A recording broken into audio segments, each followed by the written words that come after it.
but my art has just functioned as such an incredible therapeutic outlet for me. Hi, I'm Monique, Cara. Welcome to the You Are a Work of Art podcast, where we lean into heart-centered creativity as an essential part of building our capacity for joy. Joy isn't just an emotion we feel, it's a reservoir of strength that enriches our brightest moments and carries us through our darkest ones. That's where I come in. If we haven't met yet, I'm a full-time working mom of 2 boys, an entrepreneur, and a fine artist.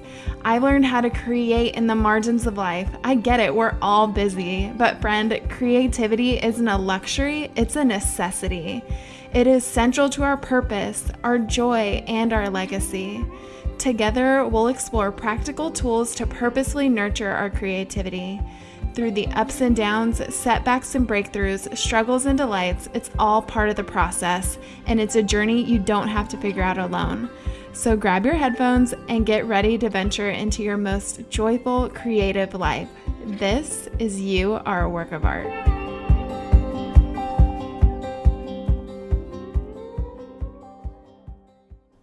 Welcome back to another episode. I am so excited to be sharing this interview with you with my friend Emily Newman of Emily Ann Art Studio on Instagram.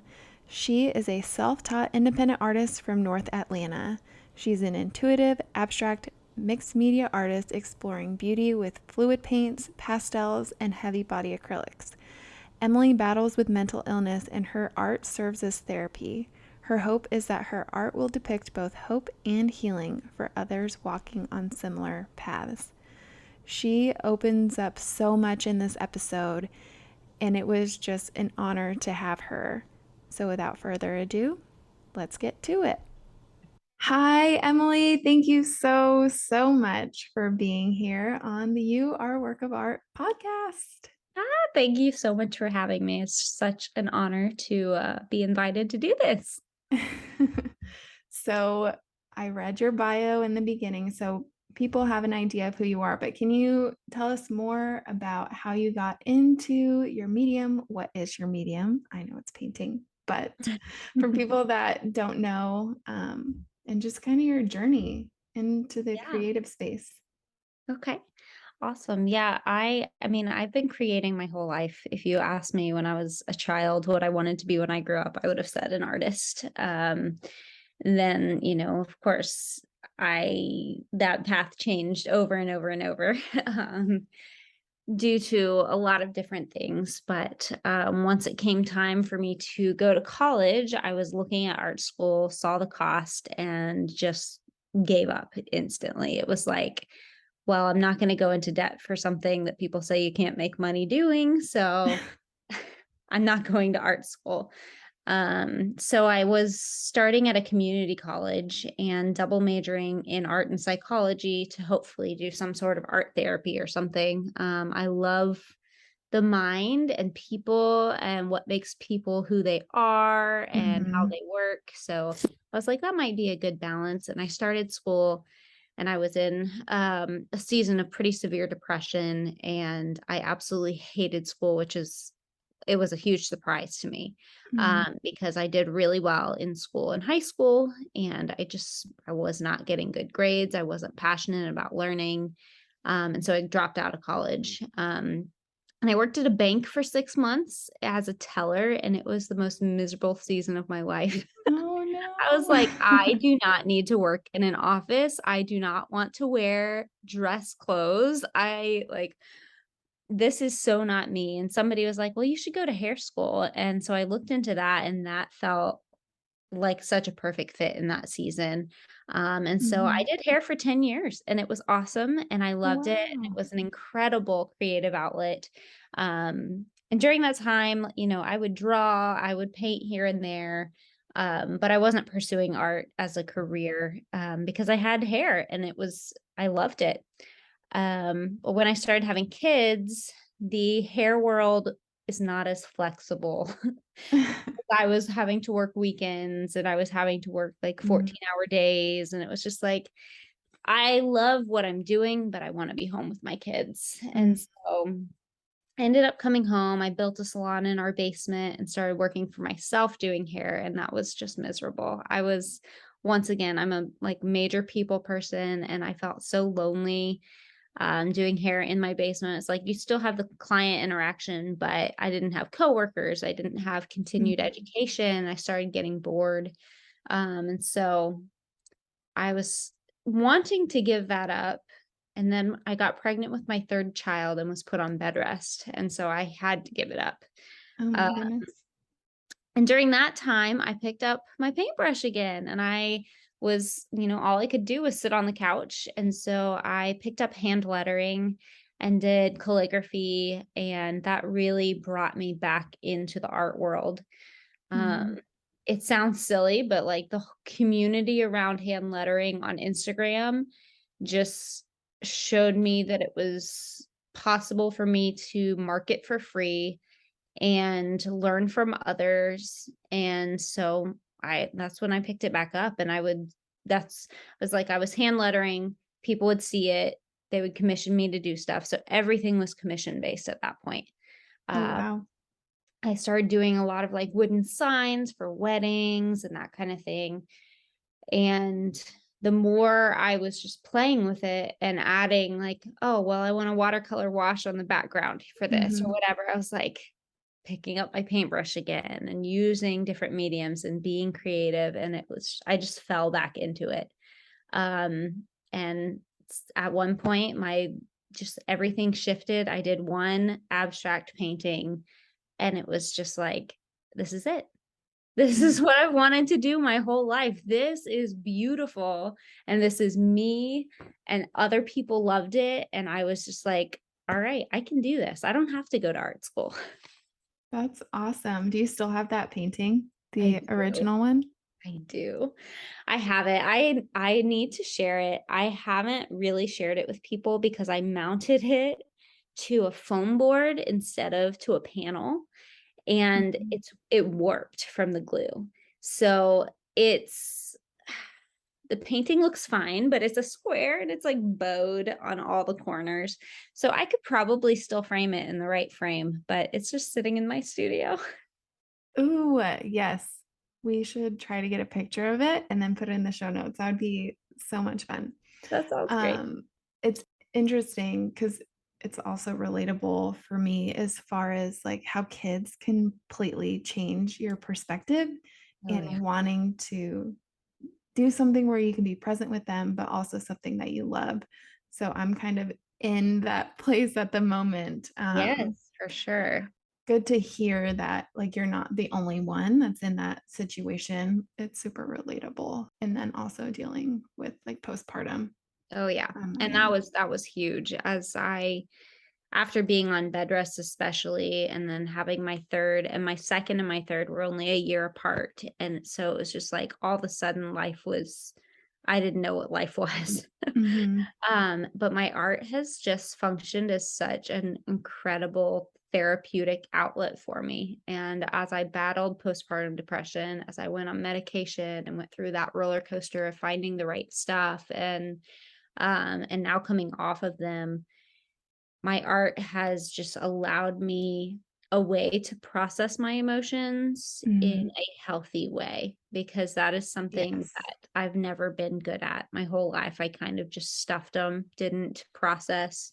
Um, and I feel like abstract art, using expressionism allows me to express and process things in a way that I can't with words and I can't any other way except for by creating. Yes. Oh my goodness. You are speaking to my heart right now because that's exactly how I feel. I am an introvert, which a lot of people don't recognize because I'm pretty like bubbly on social media and I'm just a bubbly person in general. But You if can I'm be outgoing and still be an introvert. right, if I'm meeting new people like in person, I'm usually like pretty shy. I am a quiet person, but then use these super bright, exciting color palettes Mhm. that I would never otherwise express myself as because I feel like I'd be like bam, in your face all the time kind of thing. So I agree. Art has Exactly why I'm scared of color. So I feel like art has absolutely helped me in that regard, expressing myself when words fail, really. Yes, for sure. Words are hard. Some people are good with words. I'm not. Tell me about your creative process. What is your favorite part? What's your least favorite part? All the things. Well, I guess you asked me about medium before. I paint, but I use mixed media because I like so many things about so many different painting mediums that I can't commit to one. Mhm. For a long time, I was just doing a lot of watercolor florals, a lot of watercolor abstracts, and then I fell in love with texture, and I was like doing separate collections of texture work and like really like thick, heavy body, full canvas texture. And then I have like an extreme minimalist side. So I was also doing like a lot of just very simple line drawing. Mhm. And I actually did a one-on-one with another artist, and she was like, "You instead of bouncing around between these things, why don't you try and find a way to connect them?" Mhm. And that just blew my mind. I was like, "Okay, so throwing watercolor, texture, and line work together in one piece that I still find beautiful because I'm so much of a minimalist that I'm like, that just Right. sounds like too much." Mhm. Trying to And find it so yeah, cohesive. yeah, it's like, well, how am I gonna combine those things? But I started trying, and that's how I found my process. Just experimenting and playing and combining 3 different mediums, and every now and then I'll throw other things in as well, but everything I do starts with a, fluid paint foundation. I can't say it's just watercolor because if I'm working on canvas, a lot of times I'll use, like, acrylic ink, Mhm. um or alcohol ink or something that still gives me the fluid flowing motions, um, but are a whole lot easier to varnish or work with on canvas. Um, because you can use watercolor on canvas, and I've done it quite a bit, but it's hard to varnish 3 different mediums in one piece and not mess it all up. So working Mhm. with acrylic ink has been really cool way to still get that watercolor fluidity, when I'm working on canvas. Of course, I do a lot on paper as well. And then I lay the foundation of every painting is fluid paints. Um, and that kind of shows me that I am not in control over what's going on. I'm a very like structured A-type person. Mhm. And so it's helpful to me to throw the water and throw the pigments onto my canvas or my paper and just let them do their own thing. And Mhm. it's just like screaming at me, like, Emily, this isn't about you. This is about the process and not the end result. You're not in control of this. Just paint. And Mhm. so that's kind of my reasoning behind why the watercolor lays my foundation. It's like, okay, I'm not in control here. This is about the process. This isn't about creating some perfect masterpiece. This is for me to step back and just process. That's And then, really beautiful, though. yeah, I mean, I feel like some of the things about my process, I didn't realize what was behind them until I had done it for a long time. And then it just kind of clicked like, oh, that's why I'm doing this. That's why I need this. And then to kind of hit my little A-type personality and give myself a little bit of control back, I add line work and mark making into each piece. So that'll have a little bit more structure. I'll follow the movement that the fluid paints create with Mhm. my line work. I've learned after a lot of practice and disconnecting and finally being able to let go how to do that in a like very organic motion so it doesn't look too controlled because I feel like with abstract art less connected you are with the piece, the better the work is. It just feels more organic for the most part. And That's an then, interesting way to put it. yeah, I mean, it's the kind of the same thing with like, you could look at it and be like, well, when is it done? Like, you have to have some sort of guidelines and restraint, but then at the same time, you have to not be following any set of specific rules, you know? Yes. No, that's a good point. Especially in the type of like artwork that you do, that makes so much sense. Yeah. Whereas like with mine, because it's like hard edge, like really geometric, I guess. Yeah. I have like a specific, this is where I'm starting and this is where I'm ending.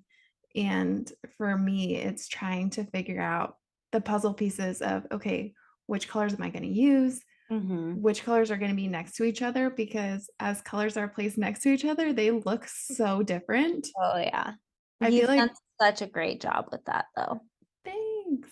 I feel like sometimes people can look at my art and be like, okay, well, it's just like color blocking. But if you don't put the right colors next to each other, it has a completely different result. So, Well, it's very evident that you have done your homework as far as color theory and like understanding how colors complement one another. I That's try. something that's definitely not my forte.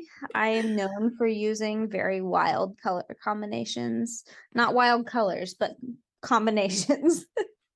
No, but they're Because so I just fun. go with whatever I feel like in the moment. I Mhm. don't plan at all. I just have my paint sitting there and like whatever I'm feeling, I pick it up. It's like, all right, today it's blue. Right now it's green and now it's purple. So we're mixing these two together and they don't go, but it's going to work somehow. No, I think I get really excited when I see in your stories how you're like, okay, I'm gonna try this color today. Um, and when you did the Ukraine collection, Mm. I loved it. And I do have that piece in my studio at the moment. I love that. Yeah, and that was a challenge for me. Like yellow is my husband's favorite color.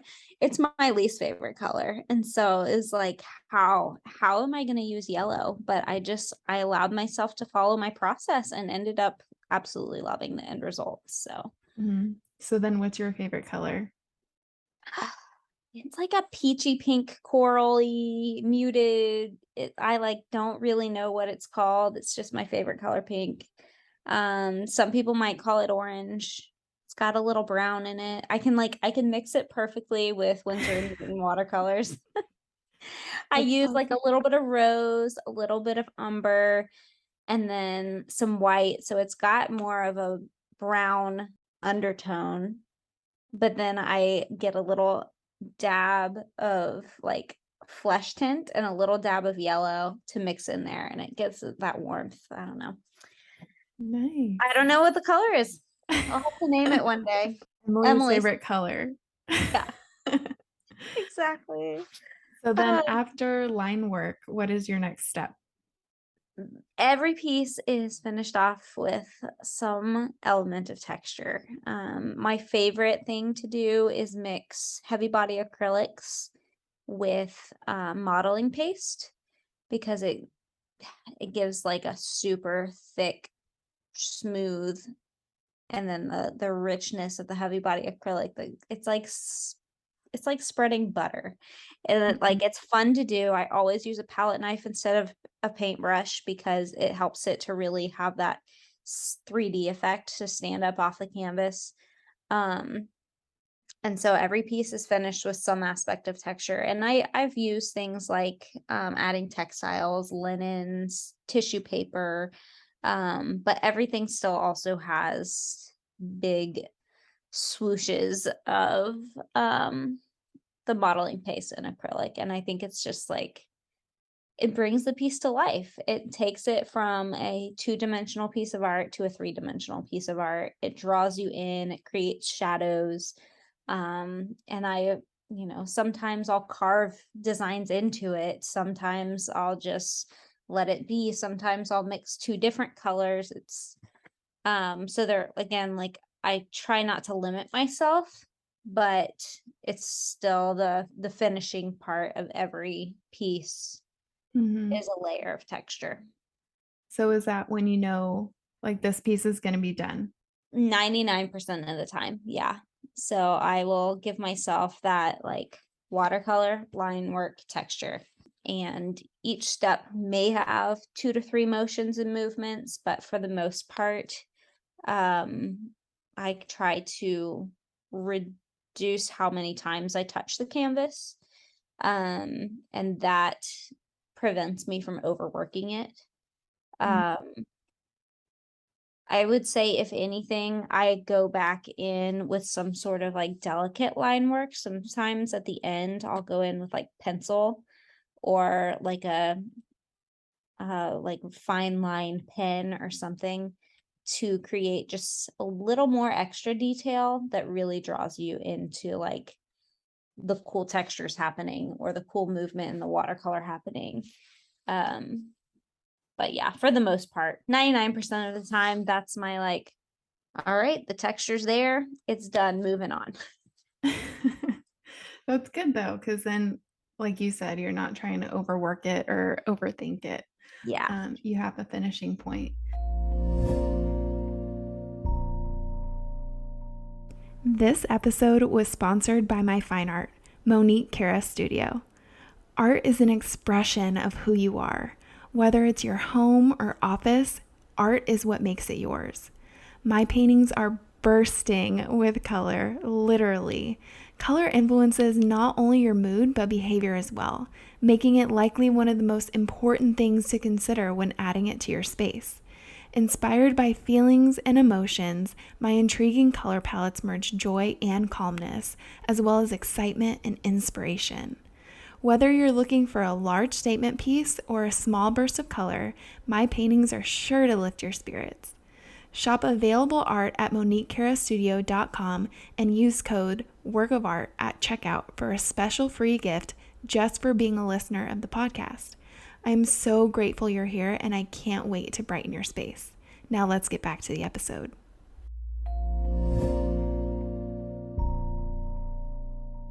Where would you say that you draw the most inspiration from? So I think for the most part, what I'm painting is an emotion, but everything has a very is floral inspired. Mm-hmm. And the reason for that is it came from a place of me painting up a pouring out of emotion, me pouring and processing. And so it was like a closed feeling to an open feeling. And so you can kind of see that expressed in all my work, like some tight space to open space. And I love working with negative space. And so in all of my work, it has that opening up feel. And because of that, like what is beautiful and what opens up? It's flowers. So they all are very floral inspired. And in the last like 4 or 5 months, I've really like zeroed in on the floral aspect The and created more wildflowers. abstract flowers. And so I've, while it's still abstract and following my same process, it's more clearly floral inspired than some of the others. Mm-hmm. As you said that you talk about closed and open, I'm staring at your poppies piece that I got. Just for all our listeners, I think I have like 6 pieces of Emily's. She's a wonderful collector. Yes, so I have your poppies, which is more like you know what it is. It's not so much abstract. And then I have like an itty bitty Right. abstract. And then your first landscapes that you were doing. Which landscape do you have? I have that set of 4. Do you Yes. remember? Yes. Oh, I'm so glad. I love those. What would you say that you are most grateful for with your art? I think just the freedom and healing that it's brought me. Like I mentioned before, I've struggled a lot with depression. I mean, it started when I was 17, 18 years old. At that point, I definitely did not find help, did not get any sort of treatment. I tried to kill myself at one point. But I had no idea a healthy way of processing or healing. And so I was still in that like stuff everything down. Clearly, when you do that, at some point it comes back up. And it was too overwhelming in that season. And over the years, found freedom in different areas, found help in different places. But nothing ever like I have through my artwork. I was kind of close to rock bottom again postpartum after my third and started on meds, and I am a huge advocate for that when people need it. I'm so thankful for that, but being Mhm. on the medication allowed me to learn tools to process in a healthy way and allowed me to find other things that help bring me that freedom from that dark cloud, um, Mhm. like my painting. And so I've since been able to come off of medication, and I would go back on them in a heartbeat if I needed to. But I do have a lot of side effects with them, and so I feel like I need to weigh the pros and cons. And so if I Mhm. can process and be healthy without them, then I'd like to be. But I am, like I said, a huge advocate for people who need them. But yeah, I think that my art has just functioned as therapy for me. It's so healing, and I can tell when I haven't painted, and I can tell when I'm down, like I need to get into the studio Yes. and have like that paint session that I need. And sometimes it's 5 minutes and sometimes it's 5 hours, but whatever it is, it's like medication. I don't know. It's incredible. And for me, it's just like I'm a pretty spiritual person, and so it's like this is a gift that God has given me to use, and like he's given me this gift to use to find joy and to find freedom and to experience him, and I could not be more grateful for that.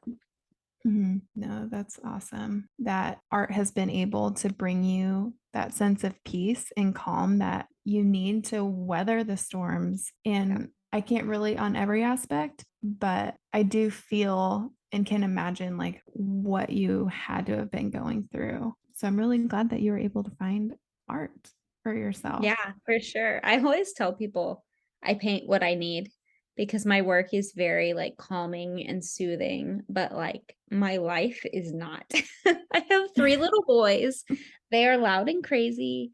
I am not a calm person. I am like a hyperactive, get stuff done, list maker, like all busy bee all the time. And so my studio is a calm place, and I try to keep it that way. And I create art that helps my mind slow down. And I hope that other people get that from it as well. That it's that breath of fresh air when they see it, that they experience what I experienced in painting it, if that makes sense. Mhm. How often are you painting? Every day, at least something every day. I started a 100-day project, um, What? probably like 80 or 90 days ago. Mhm. Um, Before that, I would try to do something every day, but I wasn't always painting every day. But getting into that practice was like, this is the best thing I could do for my art.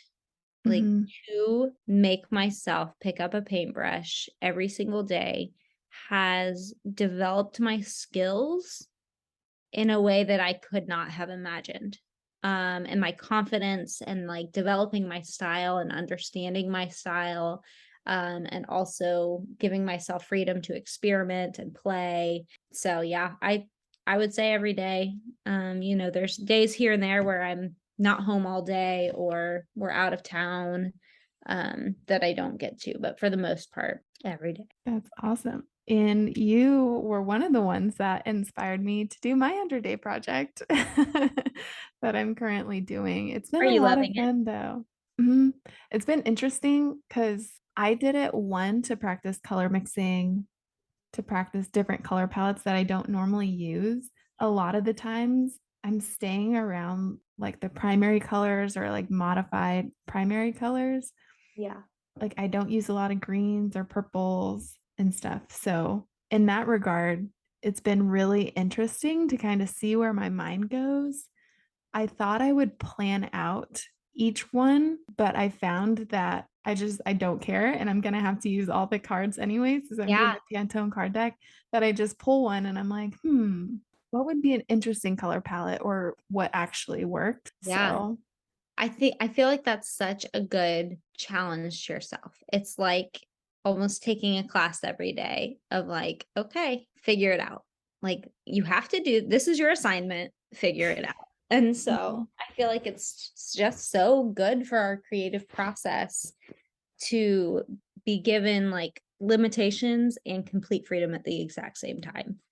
It's a challenge, but I love a challenge.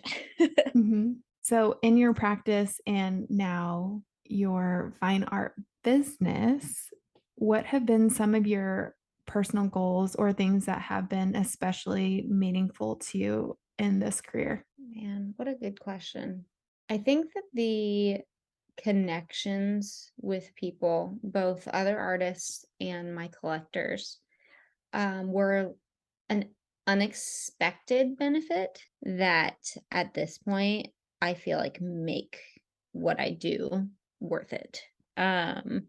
Because painting being therapy for me is enough, but to take what I'm painting and create a business out of it is a whole nother ball game. And I love marketing and I love selling and I love talking about my work and all of that comes naturally to me, but Mhm. I'm also still a full-time mom and wife and have relationships and friendships and other responsibilities that, running a business requires a lot of sacrifice. So the connections that I've made, I guess I'll start first with other artists. Like I have a group of artists that we took a class together, we were in a peer group together, and we talk literally every single day. And having those people who just get it, who get the creative entrepreneurship, but also just like the ups and downs, the roller coaster, the mindset of an artist to relate to you is so, so life giving because most people in your everyday life have no idea what goes on behind the scenes and they just can't relate. They can't relate and that's fine. But like you need those people who do. Mhm. And then my collectors, finding the people who connect with my work, it's like we're instant best friends because they connect with my work, we connect. Like they're connecting with my heart, and it's because they are drawn to something in it. So I mean, I have never met somebody who's purchased my artwork who I didn't instantly just gel with. And so that is just a super, super cool thing. It's like, and that's what's pushed me into doing art festivals and more in person sales because I like seeing people connect with my work. Like you can get that online. You don't get it in galleries. Like when you sell a piece of art in a gallery, the gallery doesn't even want you to know the name of the person who bought it because they Mhm. want that's their audience, not your audience. Right. So I've enjoyed, while I still definitely participate in galleries and love that aspect, the thing I like most is the personal connection with my audience, my collectors, even aspiring collectors, people who connect with my work and can't afford to buy anything yet. Like they're still my people, and I'm so Mhm. thankful for them. Trying to think what else. I mean, I am a major goal setter, and some of I have to like step back sometimes and be like, wow, that was a goal I set 3 years ago and I did it. And now to me, it's like, how was that even a goal? But like my income has doubled every year since I started doing this. That's And that's insane. incredible. Like to think that I went from literally just like hand lettering with a calligraphy pen on like a hanger for a bridesmaid, like Mhm. doing that to where I'm at now. It makes me really thankful for the journey. I wanted to be in galleries. I'm in galleries. I wanted to do art festivals and I'm doing art festivals. I wanted to teach classes and I'm teaching classes. I wanted to kind of incorporate more of the business coaching and I'm doing that. So the next goal I think is to travel to paint and travel to do more like big name indoor shows. Like Superfine Art Fair or the other art fair, just really big events. Um, Mhm. Again, it's for the connections with other artists and collectors. So That's I so hope that answers your awesome. question. I don't think I've ever really thought about that. It does answer my question. And I feel like we're in two completely different places in our journey for sure. But I can relate to everything that you're saying about connecting with other artists because on your recommendation, I also joined that course. And like you said, I have a group of, there's 9 of us that we do talk every day and we can bounce ideas off each other back and forth. And that has been such a great gift Mhm. having just hopped into like the artistic community and things of that nature. And then when I launched my first collection, the first collector was local, which blew my mind how she found me on Instagram and she just like fell in love with my work. And she was looking at which piece that she wanted to buy. And she goes, I made sure I set an alarm to get the piece that I wanted. And I was It like, feels so good. right? Like you are my person. And it was just so crazy how all of that came together. So, Polly, if you're listening, thank you. And it's just been a really, really great experience. So, can I'm totally relate with you there. so, so glad. I feel like one of the things I heard through, I can't even remember one artist who said it, but she essentially was talking about the fact that you can have 10 million followers and only, 2 of them buy something. Hmm. Or you can have 100 buyers from 100 followers because those are the people you've connected with. And those are the people who are worth your time and your effort. And they're the ones who keep you going. And that really resonates with me. Like, I'm going to keep fostering these connections and these relationships because these are the people who get me.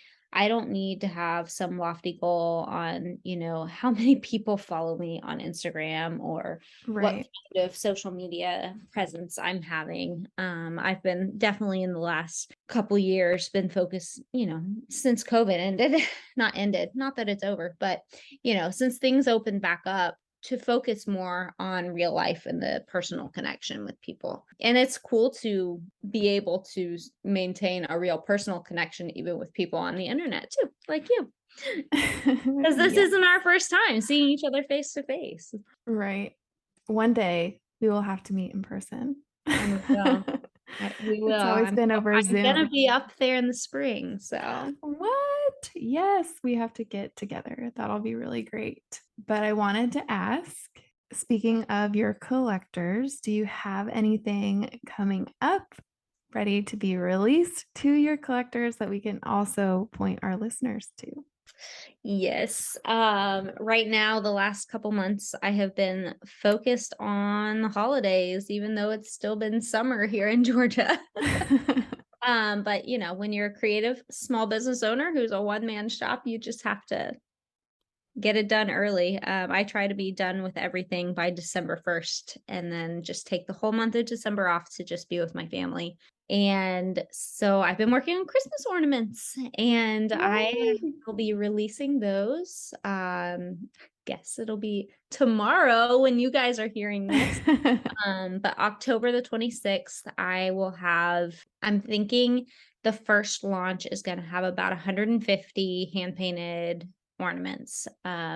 Most of them fall into the category I was talking about before, the just very loose floral inspired designs. They're all really kind of bold, brave color palettes. They're not loud, but they're bold. And then I will be selling others in person. So I think I'm doing close to 300 this year, which is insane. Crazy. I know Yeah, but you I've are. sold out every year I've done ornaments, and I've sold out, I mean, last year and the year before it was like in an hour. So get on my email list if you want to shop early. Yes, and I will make sure that the links for all of that are in the show notes. But Emily, your ornaments are gorgeous, and I can't wait to get my hands on one hopefully this year. And also, if our listeners are not aware, you started an artist ornament swap if you I want to talk a did. little bit about that as well. Yeah, for sure. I love supporting other artists. I take a portion of everything I sell and put it back into supporting other creatives. And I have been collecting ornaments from fellow artists for the last couple of years. I have a studio tree that's just all handmade and hand painted ornaments from other artist friends of mine. But it's full. I have no space left. My studio's small. I can't have like a full size tree. And so I was just kind of brainstorming, like, how can I help continue to support these people? Sometimes it's not even about spending the money. And so I want to help everyone market. And so I've just put together something called an artist ornament swap. And we are going to do just an old fashioned ornament swap where everyone brings one ornament and takes one home kind of deal. We have like a Canada chapter and maybe a couple other countries in the works, so What? that we don't That's have to deal with awesome. big shipping costs, only shipping within your country. And so ornament artists are contributing one ornament, and I'm trying to work to help them by sharing their content and marketing their work.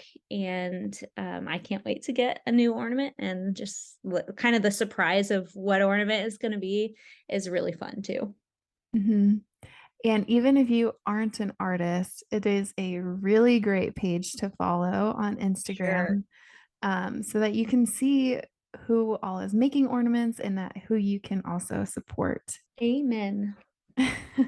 Emily, it was so great speaking with you. Thank you so much for sharing all about your story and how art has brought you so much peace and calm and all of the things. So thank Thank you for you. being It here. was such an honor, and I'm just so humbled to even be asked to participate. So thank you, Monique.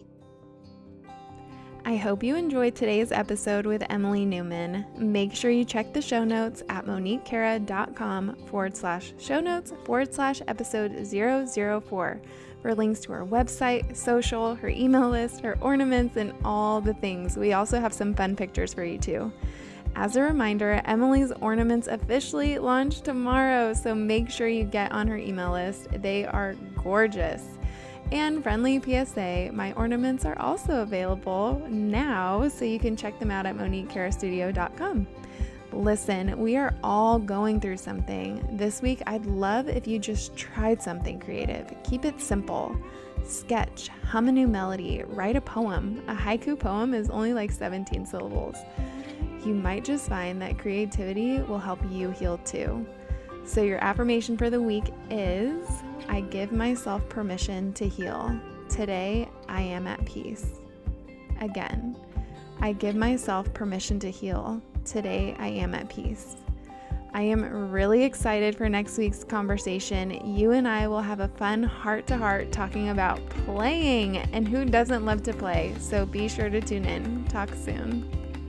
If you love the show, could you do me 2 quick favors?